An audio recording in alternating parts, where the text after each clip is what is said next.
Elon Musk is seizing power from the American people. We are here to fight back. Ooh, Deacons and Woke United Methodist are having another meltdown, a major meltdown. You know, I am actually starting to worry about Elizabeth Warren, or as she is known to friends and family, and her mythical tribe leader, Squanto. I'm getting a little concerned here. I don't know if she's okay. I don't know if she is going to make it, especially after I just watched her shivering and shaking on the pavement. I have seen people get mad before, but I have never seen someone damn near have a convulsion over saving billions of dollars. I thought saving money was a good thing. If you listen to Dave Ramsey, he will tell you that one of the best ways to build wealth, saving and investing your money. So I have been incredibly confused all week this week at the uncontrollable outrage that we have seen from deacons at Woke United Methodist and their pretend friends in the mainstream media. Why is Squanto so mad? Why is the wicked weave Joy Reid so upset? The outrage at CNN is so high, they dedicated an entire segment to talking about big balls. They went from squeezing lemons to expressing their outrage towards big balls. With CNN being overly dedicated to wiener, you would think they would be affectionate towards big balls. CNN is angry. They're real mad. Unlike the dump divers in the WNBA who make their living processing it, I cannot stand wasted money, wasted potential, wasted time. Matter of fact, if you really want to piss me off, waste my time. Earlier this morning, I was talking to one of the guys at my coffee spot. He's a young kid. I think he's 25, 26 years old. He wants to be a YouTuber. He has been trying to grow his channel for a while and been kind of tough on him. He was asking me how I do my thumbnails, and I told him that I pay to have them done professionally. He asked me how much I paid every month, and I told him the amount. He could not believe it. He couldn't understand why I pay so much money just for thumbnails. He thought it was a waste of money, but I told him, you can't look at the money. You have to look at the amount of time that I am saving. Let's say my designer saves me 20, 25, 30 hours every month. That time is a hell of a lot more valuable than the money, because with that amount of time, I can make videos that will pay me 5 times the amount that I spent on the thumbnails. If I'm spending 30 hours every month making doofus thumbnails, that is time wasted. I can get the money back. I can recoup the money. I will never be able to recoup the wasted time. Smart business owners, they are constantly looking at ways to be more efficient. Smart business owners are constantly looking at ways to eliminate waste, which is exactly what Elon Musk and Donald Trump are doing right now with the federal government. The biggest story this week has been the dismantling of USAID. Now, for those that don't know, USAID, it's a federal program that sends billions of your tax dollars overseas. I'm sure the program started with good intentions. I'm sure my good friend Georgie, W, I'm sure he used the program to spread democracy overseas. Our strategy here is to take down Hussein, Saddam, and inject American democracy in the Middle East. Our end goal is to give them a strong economy. As is the case with most government programs, good intentions, they often lead to wasteful spending and possibly corruption. I have seen reports this week that our tax dollars have been used in other countries to eradicate the wiener. They have been spending our money to turn men into women. I guess when you think about it, it could be a good strategy militarily. If foreign adversaries don't have any men to fight wars, I guess we automatically win. Now, of course, the problem is they are trying to remove the wiener here in America too, which is ironic when you think about it. The deacons are obsessed with the cucumber, but at the same time, They're trying to make it extinct. The dismantling of USAID, it has incited outrage with deacons at Woke United Methodist and their pretend friends in the media. Organized protests have started, or what the media would call organic grassroots peaceful demonstrations. The fake outrage has been on full display on Blue Sky. The paid propagandist in cable news, they have been earning their woke welfare by spreading false narratives. Anytime I see organized outrage like this, I always ask the same question. Why? Why are you so mad? Why are you so upset? Maybe, just maybe, they're worried about Elon Musk and the Trumper exposing corruption. Make sure to like and subscribe. You can follow me on Twitter at KC_BTL84. Link to the second channel's in the description below. Today on the second channel, going to be talking about the Pro Bowl setting record low ratings again. Later this afternoon here on the main channel, going to be talking about the complete lack of interest in the Super Bowl. So if you haven't already, head over to the second channel and subscribe. Headline at the Associated Press: Trump's demand that U.S. aid workers return home sparks outrage in Washington. I can understand why people working for USAID would be outraged. The vast majority of these people are now potentially unemployed. The Trumper has dismantled this program. NPR is claiming that a large percentage of the 13,000 people collecting woke welfare from USAID, they have been asked not to return to work.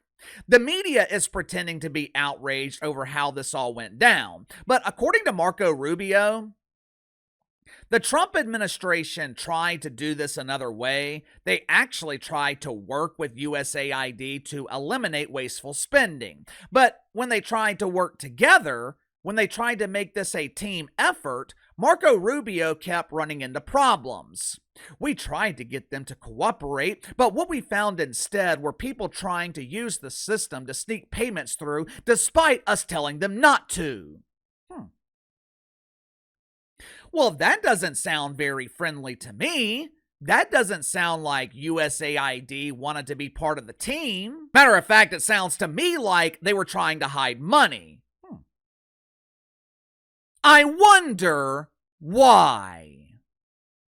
I have been telling you guys for months that the media is shook. They are terrified of the Trumper.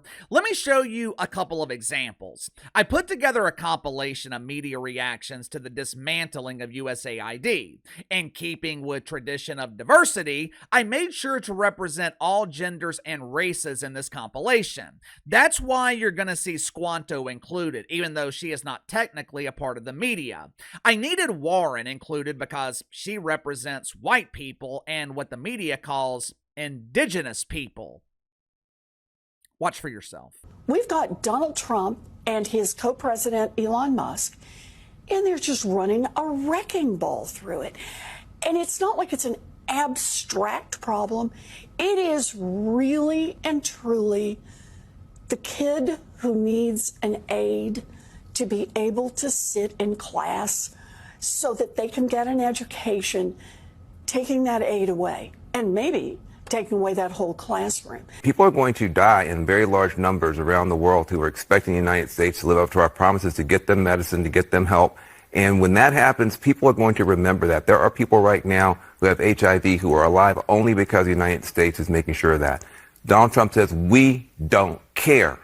You go die. With a full-on crisis in our democracy, as federal workers are literally locked out of their offices while operatives working for a private citizen essentially take over our government. Congressional Republicans sit back and let the federal government they work for collapse all around them, while they occasionally beg Trump for tariff mercy for their states. If this were happening in any other country right now, I promise you, I'd be on the air calling it a coup. Did you see the fear? Did you see the terror? The media is running with this narrative that we did not vote for Elon Musk. The Trumper is using the musket to investigate and dismantle USAID. As a result, the media is whining and complaining because Elon Musk wasn't voted into office. But it's strange. I don't remember hearing these complaints last summer when they nominated cackling Cam Harris to be the replacement loser for Johnny B. Biden. Do you guys happen to remember how many votes Cam secured for the nomination? Do you happen to remember how many votes she obtained during the primaries?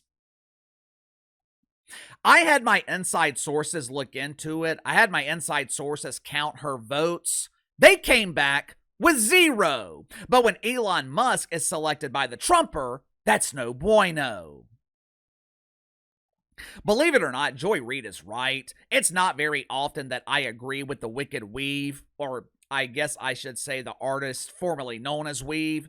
MSNBC has made such drastic cuts to the budget. Our bundle of joy, she can no longer afford to cover her balding. I'm sure winter has been absolutely brutal without the weave protecting her from the cold. But believe it or not, Joy Reid is right.